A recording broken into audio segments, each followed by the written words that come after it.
Warning: the following program may contain material not be suitable for all audiences. Listener discretion is advised.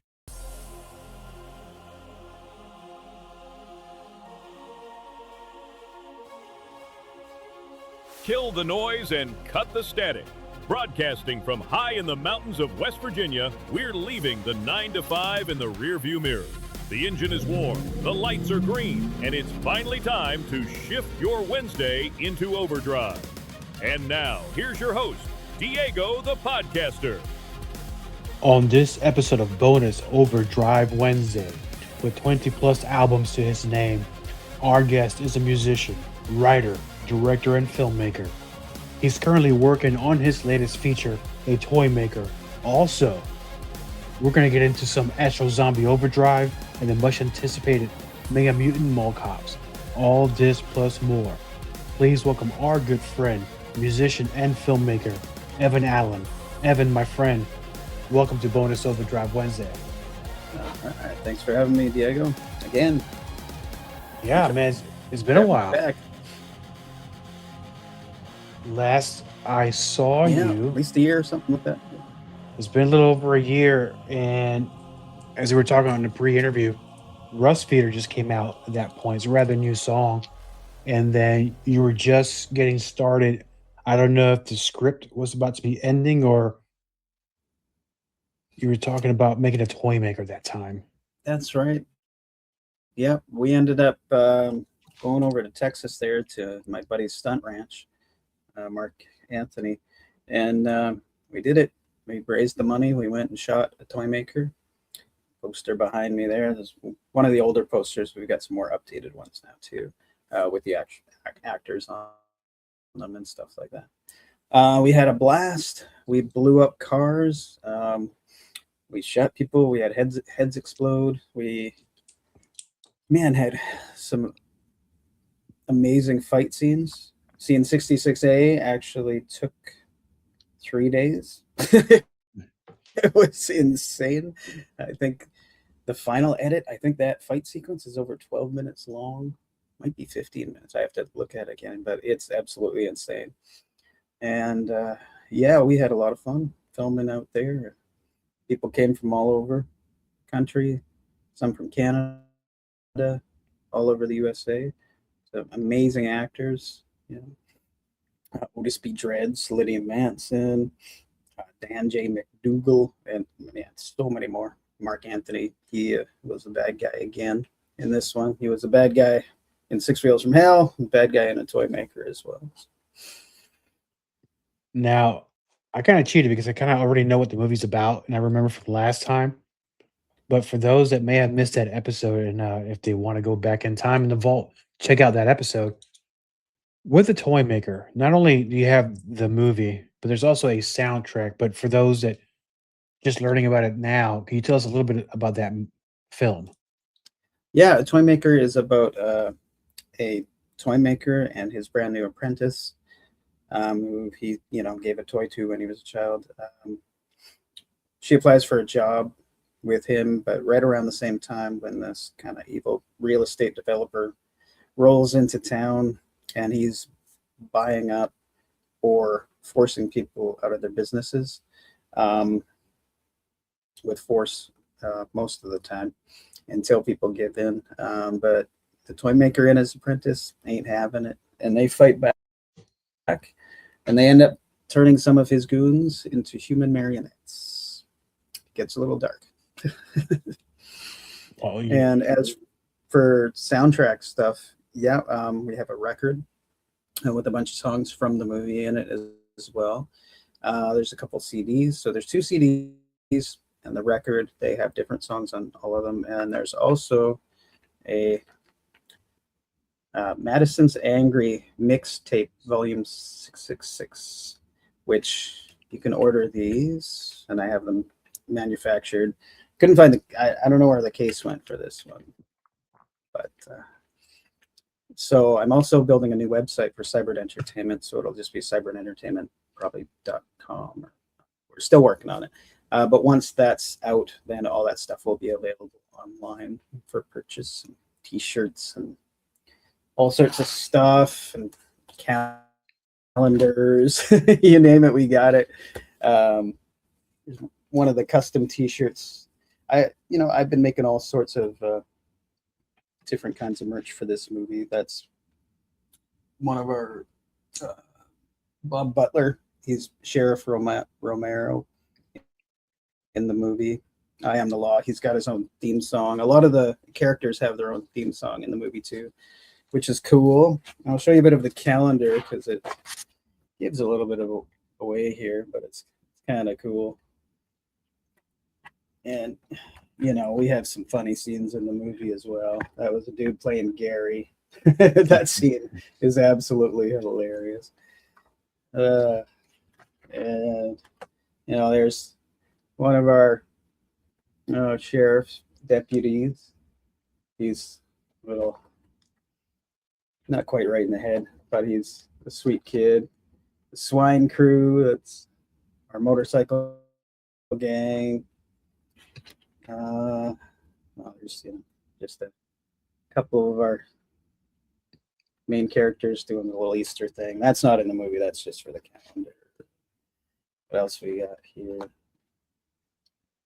We've got one of our grandmas is a badass in the movie. This movie is going to be hilarious and funny, emotional at the same time. Some of our goons.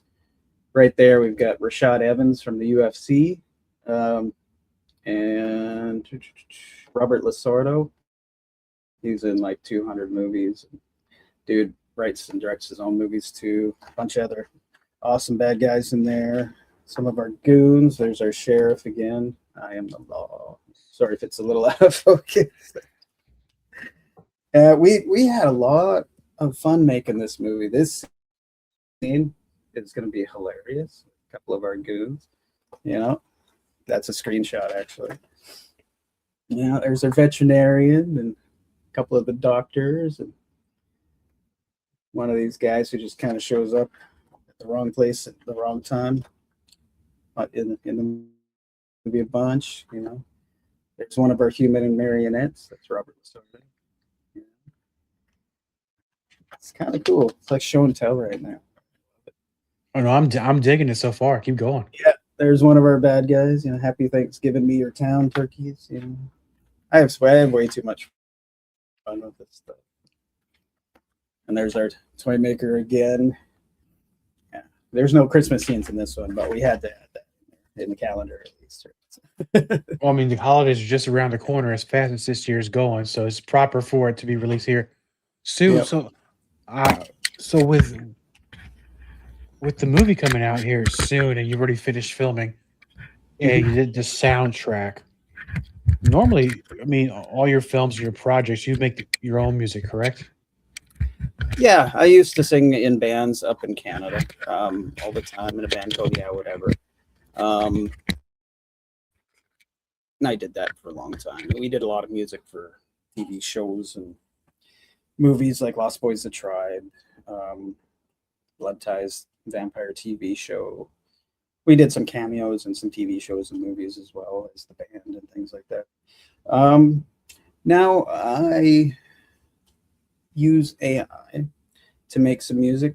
And I also used other bands too, like Six Wheels from Hell has music from people from Brazil, has bands from Canada and the USA. This one I'm doing the music on myself. Yes, I am using AI. And, I know a lot of people don't like the AI thing, but I've been there, done that, spent my whole life in music and movies. And this is just a new form of doing things. As an indie filmmaker, it saves us thousands and thousands of dollars that we don't have, right? Don't have to go into the studio anymore for some things. And, it's a tool that can help indie filmmakers. I understand that a lot of rich filmmakers don't like it, which is fine because they could just pay for whatever they need to and have it done professionally or whatever, right? So there's a thing there, right? It's like I'll use it for some things, but I won't use it for other things. I'll never use AI to write lyrics. I'll never use it to write a script. That's all got to come from up here.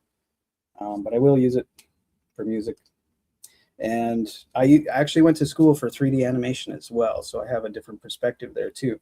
Some people are like, well, the 3D animators aren't going to have jobs anymore. Well, I was a 3D animator. I didn't really pursue it, but I went to school for it, did it a little bit. But man, was it a ridiculous amount of work to achieve something that's like 30 cents. So I'll shoot everything practical. I may enhance a few things here and there with AI, but I'm not going to rely on it.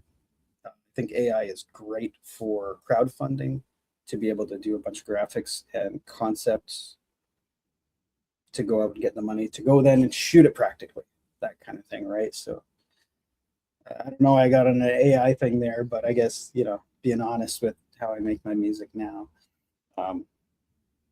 that's how I do it. But sometimes I use real bands too, so I just kind of go back and forth between the two. So No, and honestly, it depends who you talk to. I personally don't have an issue with AI music or anything, and I'll tell you this though, because like for this show, this is a very small production of what I have, and I cannot afford to pay somebody to make me cover work each time for as many episodes as I release. It would cost me hundreds of thousands of dollars. Where right. I can do it myself, but all the ideas come from me.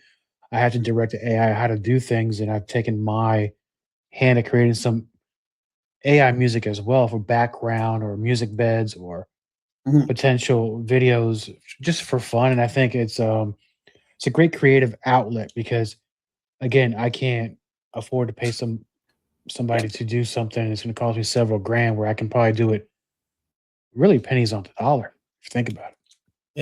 Yeah, exactly, right. Like we still pay our monthly subscriptions to these Yeah. AI programs and things like that. So we're still paying money. It's not free, right? But it's for our budget. That's all we can do, you know.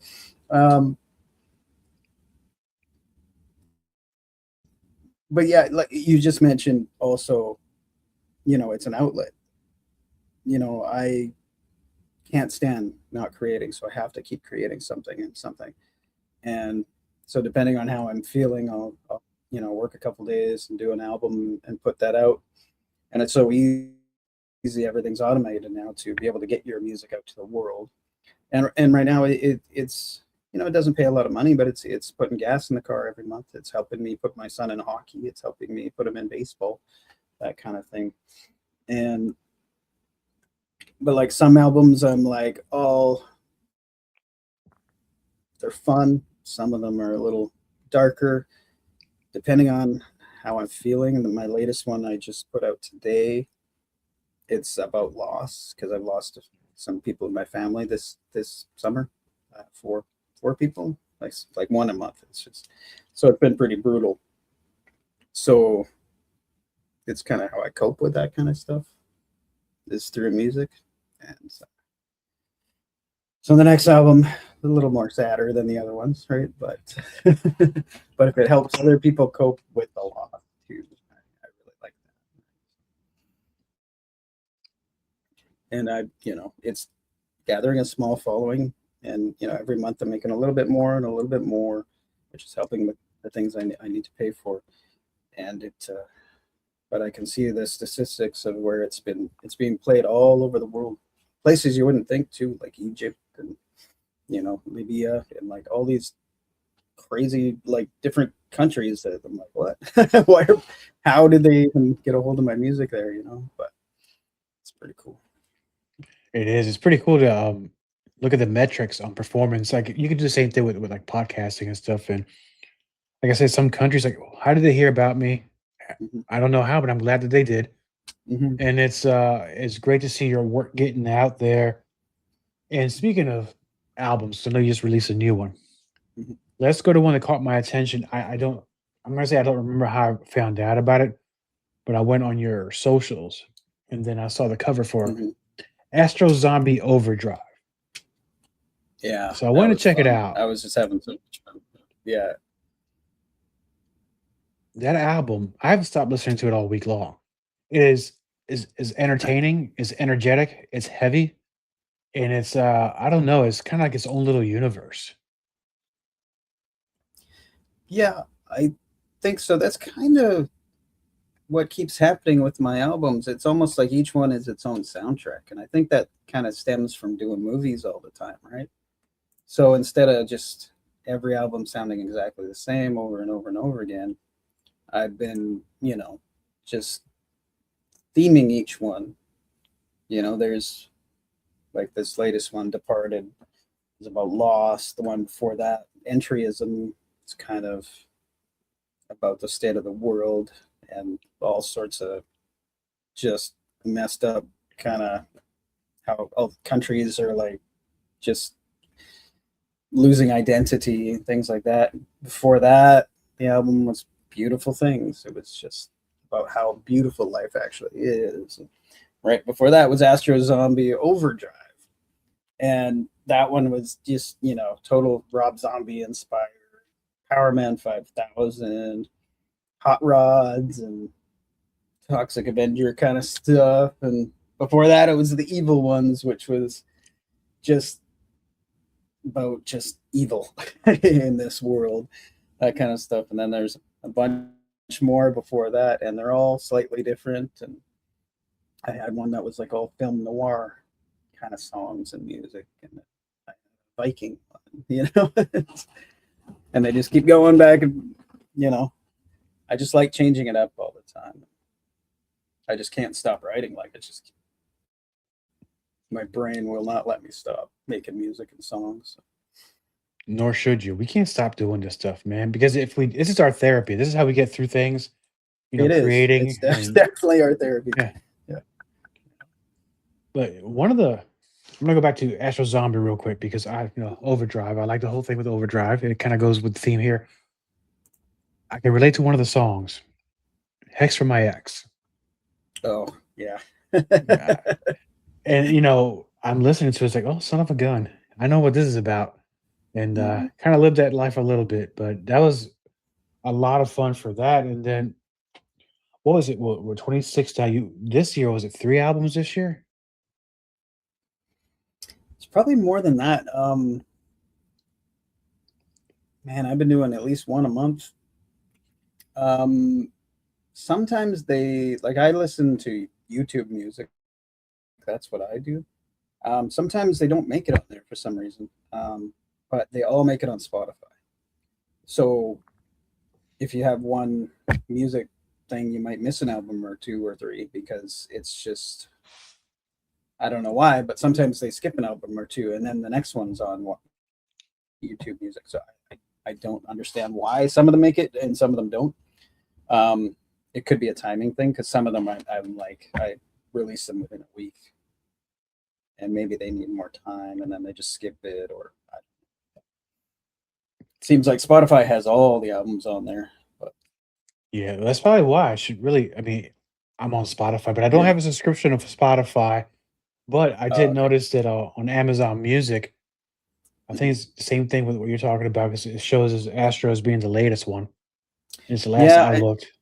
And I did have one album that was kind of based on just the USA and soldiers and fighting for this country and things like that, and I can't really find it anywhere. It was like not allowed on some of the music places. I don't know. So there's albums that I've made that have never seen the day of light because they're very hard to find. You can find them, but they're very hard to find because for whatever reason they didn't make it onto the platforms. Guess we'll have to go to physical media at that point. Yeah, I make so much music though. I really gotta catch up on my physical media. I've got some CDs and a couple albums for Cybrid. Comes from Elastistage from Europe. So people can order some from there. Once I finish this new website, it's going to have links to apps, all the movies, the music soundtracks, merchandise, things like that. All the stuff that, and I mean, it all just goes back into the same pile to make the next movie, then the next movie, then the next movie, then the next movie. Well, let me bring this up because I know that from our last conversation, you said any of the songs from Cyber that you create, you can go out there on the road and do them. You can play them, you can sing them, no issue. Would you go back again on the road and Yeah. start up another band and just do like a whole set of Cybrid? Yeah, possibly. For that, I would hire the band, and then obviously the band would have to learn all the music, and yep, I would. I mean, I'm not young anymore. 44 or 45. I can't even remember what I am right now. So it would be quite the task, and I'd have to do it with some backing, so I would be able to put on an incredible show, because the stage show would have to be amazing to match the music. It would probably have to be a record deal or something where there is backing for that kind of thing.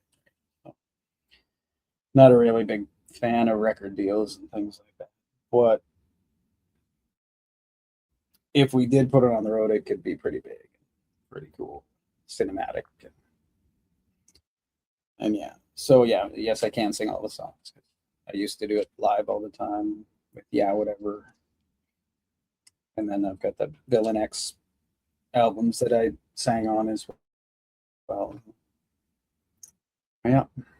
And growing up, I was a really big Weird Al Yankovic fan, and you know how he always was able to change his voice to sound like anybody. I learned from him to do that too. So when it comes to all the AI music that I do, it's just I can sing it all. So, but I'd have to put Never my son say in never. homeschooling and bring him with me on the bus, though, because it's just me and him. Yeah. Learn on the road. I mean, Yeah. but never say never. I mean, Mhm. 44, 45. That's young to me, brother. So you Well, you got a lot of miles in there. yeah, it would be fun. My buddy in Five Finger Death Punch there, I mean, I think he just turned 50, or he's in his 50s now, and he's still rocking the stage, right? So, yeah, maybe I'll talk to him one day, go open for them.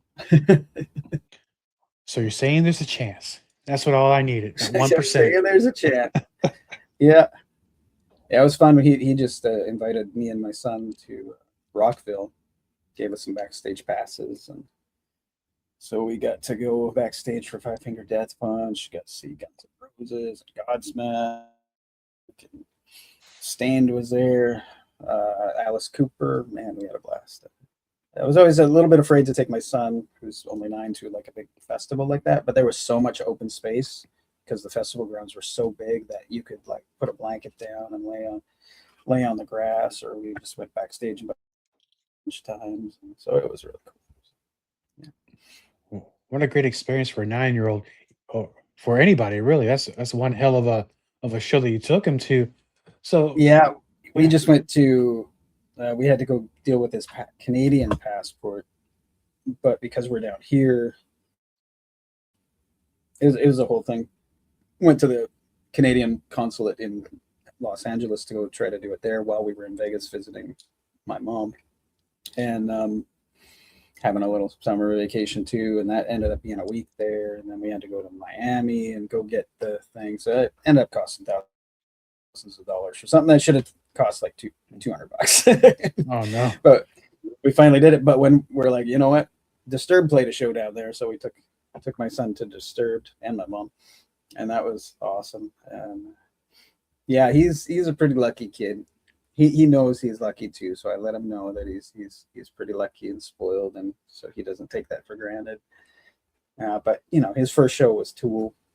His second show, Christopher, and then he's seen Primus now, and we're on his birthday next month. We're going to Rob Zombie and Marilyn Manson and Avenged Sevenfold as well. And he's seen a bunch of wicked rock bands. He still likes, like kid music too, but he's loving the rock and his own little whatever YouTube songs he likes to, and he plays those. But That's a lucky kid. No, I mean, three monster bands right there that you just mentioned are artists. But now that you got the new albums, you got the movie that's coming out. Mhm. So I know you're in post production right now, or are you? How Yeah. close are we to release the movie? Um, I've been editing. It's going to probably be about a 2 hour movie, so it's got a lot of editing, ton, and I do a lot. I do a decent amount of coverage, so it's a lot of footage to go through. I'm probably over half done the rough cut right now, and I'm trying to juggle raising my son and his hockey and baseball and summer stuff we had to do, and then also working on some things on the side for the next movie. But it's coming along. I'm pretty happy if every couple of days I can do like 2-3 scenes, maybe 4 or 5, and just keep going and going. Pretty happy with it so far. So we're getting close to the finish line here, and with that, because you mentioned something and you sent me some artwork, and I'm thinking, how is he tackling another project?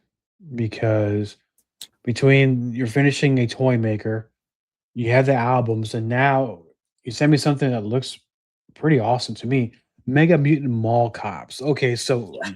let me ask you this: where did this come from? Well, when I was doing one of my albums there, can't remember the name of it, but it was Toxic Offender, I think. I think it was on that album. Yeah, the Toxic Offender. After I saw the new Toxic Defender movie, kind of had a lot of fun writing that album. And just one of the songs I ended up coming up with was Mega Mutant Mall Cops. I don't know how it came to me, but I was just like, oh, that's kind of catchy. I kind of like it. So I made a song for it, and I made it themed to like the 1980s, Ninja Turtles cartoon, Saturday morning cartoon stuff. And there was a lot of Saturday morning cartoon stuff on that album or another one. Oh man, I've made so many I can't even keep track anymore. And I was just like, man, this is kind of cool, because I have so many different projects that I've already written, ready to go, and a couple other ones I'm kind of writing and developing too. So I was just racking my brain which one I should do next, and then I'm just like, man, I really like this concept. So right now I'm writing a comic book for it, for Mega Mutant Mall Cops. I'm trademarking everything, so that's all being processed right now. And then I'm like, man, this could be like a mix between Ninja Turtles, Toxic Avenger, but totally original story, my own kind of thing. I've developed an energy drink that gets contaminated. It's called Slime Burst Energy, and so I've already looked into it, and I think I'm going to actually release the energy drink as well, alongside with the comic book. And yeah, it just kind of stemmed from there. Basic concept for the movie is there's mall cops at the mega mall, and there's a midnight Black Friday sale happening, and they're giving out free samples of this energy drink. All the crazy Black Friday shoppers drink it, and same with some of the mall cops. And then all of a sudden they start mutating into mutants. But based on your personality is whether you turn into a good mutant or a bad mutant. So you've got all the good-hearted mall cops there who turn into good mutants. And then you have all the crazy Black Friday shoppers that literally would, kill each other for a Nintendo back, and so the mall cops, Mega Mutant Mall Cops, end up protecting the mall from all the crazy Black Friday shoppers. And I've gone down to a mall just down the road from here, and It was like it was meant to be. I went in there. They got the comic book shop. They've got a video store that sells VHS. I'm like, are you kidding me? Like, there's not even DVDs on the shelf. It's just VHS as far as I can see, right? In this video store. And I'm like, oh my God, this is perfect. They've got makeup school in the mall. There's a film studio in the mall. I'm like, what? And, it's got the food court and the theaters and a couple empty stores. But mostly it's like 98% full, this mall too. And the majority of the movie would take place after it's closed. And apparently this mall is super film friendly. Some other stuff has already been filmed there. And it's 20 minutes from my house. So I'm like, okay, well, this is perfect, right? And so, I was looking at doing Cirque de Mortis next. I was also looking at a zombie Western. But I think this one, Mutant Mall Cops, is going to be next. We talked to Amber Brooke, and she is down to act in it. So she would be our lead. Amber Brooke is in tons of horror movies right now, and she's getting bigger and bigger and bigger. And hopefully this one can, put her over the edge. And then as for other cast, I haven't thought about that yet. But there's some pretty cool comedians out there that, that haven't been working a long time. I'd probably love to do a project like this. We'll see what happens with that. Now, with all these projects you have going on, and I know that kind of like me, I kind of like having control of a lot of things. And I'm not saying I don't have much help, but mostly everything is almost 100% me. Are you getting any assistance with any of this? Because you have a lot going on. I don't know. How do you stay balanced? It can be hard sometimes. Sometimes I have to just step away and not do anything for a few days. Take my son to Disney World or Universal or something like that. And then, having different things going on at the same time. Sometimes I like to just concentrate on one night, and then a couple days later I'll come back to the edit of the film. Because if I'm just doing one of those things, like just editing, that would just drive me nuts, right? So I kind of jump back and forth between the different things. Some might say that's kind of ADHD kind of thing, but I always get everything done. But and you got life too. You got life to deal with and bills to pay. And so right now, for bills, we're starting a Turo business. My car kind of transmission went, so we ended up kind of going and buying 2 cars, and we're going to rent out the second car. And then hopefully from there, build it, and then that income will replace other income too, right? So, and I have a little bit of help from my family right now as well,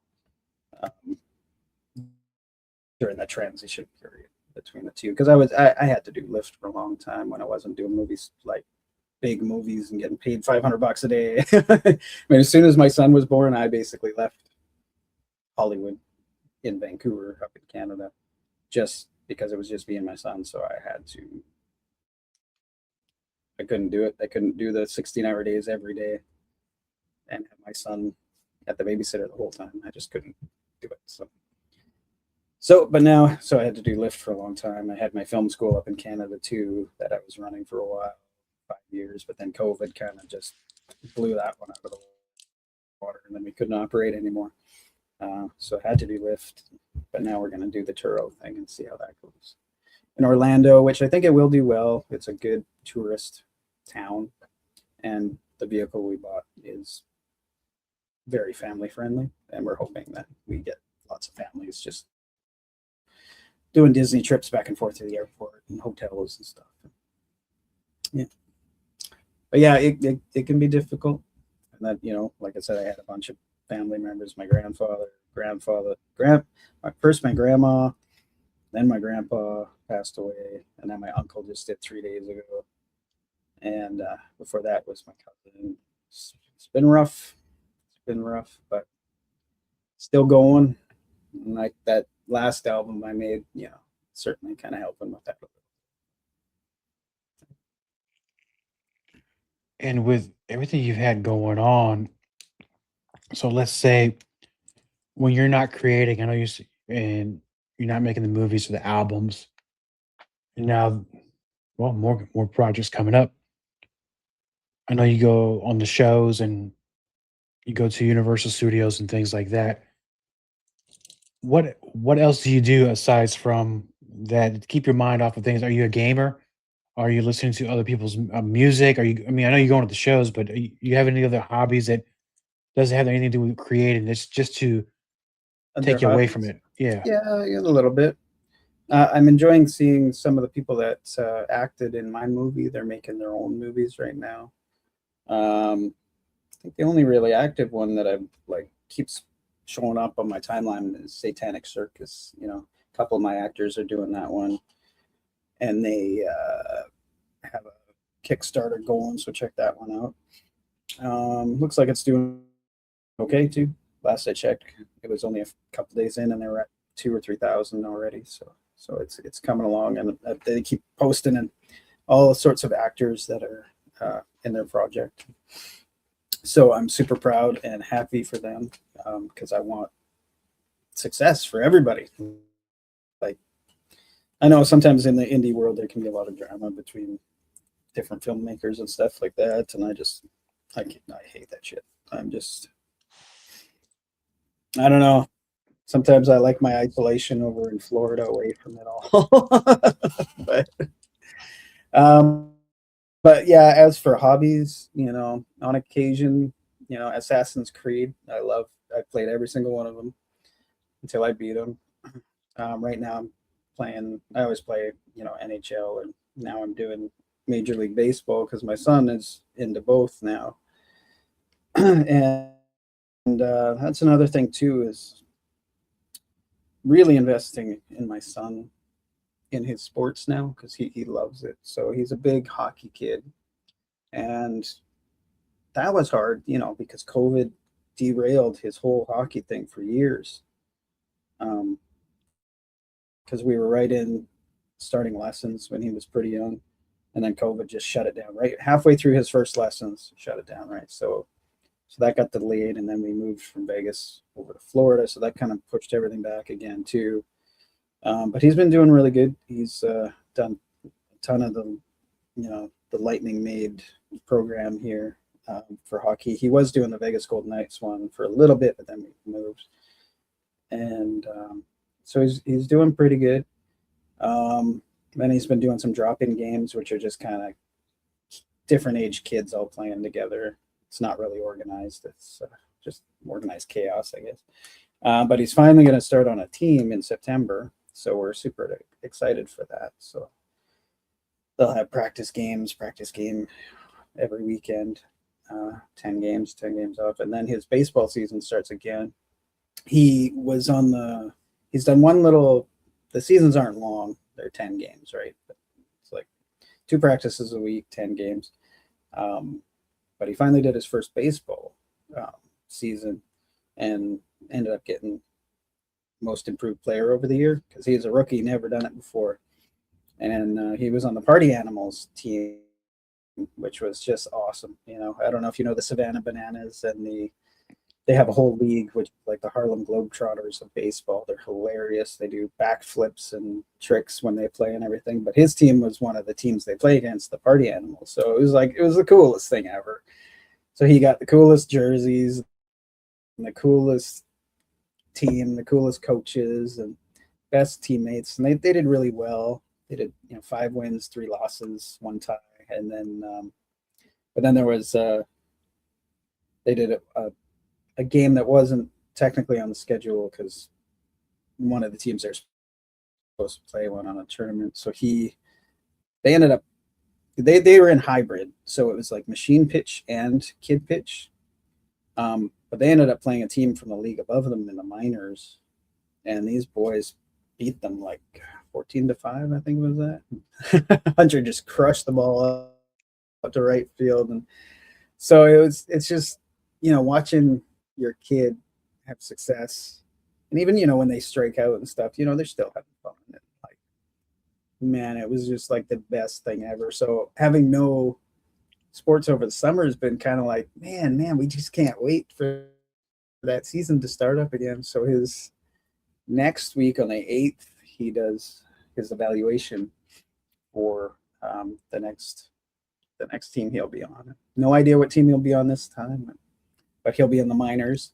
So it's all kid pitch. He wants to pitch too, so he's learning how to pitch. And yeah, you see that. So, and then in September, it's going to be baseball, hockey. It's going to be a busy week. So yeah, a lot of my hobbies are my son's hobbies, and it's like theme parks, video games, sports, and going to a lot of concerts and a lot of sporting events and monster trucks and things too. Oh no, I went to my first monster truck earlier this year. That was a lot of fun. Let me ask you this, because while we're on the theme, not to get too personal, It's okay. is your son showing any signs of getting into filmmaking or wanting to make movies? Yeah, he has a YouTube channel called Hunter's Movies, and we haven't actually done a movie in a while, probably a couple of years. But he did a ton of short films where he's acting and his ideas and stuff. And he also incorporated his school into it, because before he went into the charter school here, which is like right beside our house, he was in homeschooling. And so we did projects for homeschooling, and then we kind of made it so he's got like a science section in his YouTube channel for all the experiments we did and stuff. So, and then we set it up like we just put the TV behind him and made it look like a science lab, like an evil science lab, stuff like that. So he did a lot of science experiments on his channel and a bunch of short films. And he did like a zombie one and a Ghostbusters one, and bunch of a Jurassic Park one, things like that. So I'm sure we'll do some more films together soon. Been so busy doing all this other stuff, right? But, and well, he's actually got a cameo in a toy maker. So he's got a few lines. He's got more lines than I do. I made a little cameo. And I just put out a clip on my social media, and it's got him in there too. He's wearing the red trucker outfit, which was kind of an homage to Six Wheels from Hell, where it's the same outfit basically, right? So I love little Easter eggs like that. Yeah. Well, now see the apple isn't too far from the tree at this point, so this is a good thing. Mm-hmm. And pretty soon you'll be going to the movies, watching some of his films, which could be the best thing in the world, really. Now, for our friends, listeners of Bonus Overdrive Wednesday, where would be a good place to start as far as watching some of your films or the films you've been in? What would be some of the standouts that they can go take a look at? Well, Six Wheels from Hell is on a ton of platforms. The main one being Amazon Prime. I think you can watch it there for free with ads right now. And man, it's on Screambox and a ton of them. Not Hulu or Netflix, but a lot of the other ones. And then a toy maker will probably be the same, mind you. We're looking at different distribution options for this one. Six Wheels from Hell's in 60 countries around the world. It's also on Blu-ray and DVD on Amazon Prime, or just Amazon. And yeah, toy maker, we're going to look into different distribution venues. We have some people that have some theater connections, and we just want a better deal this time.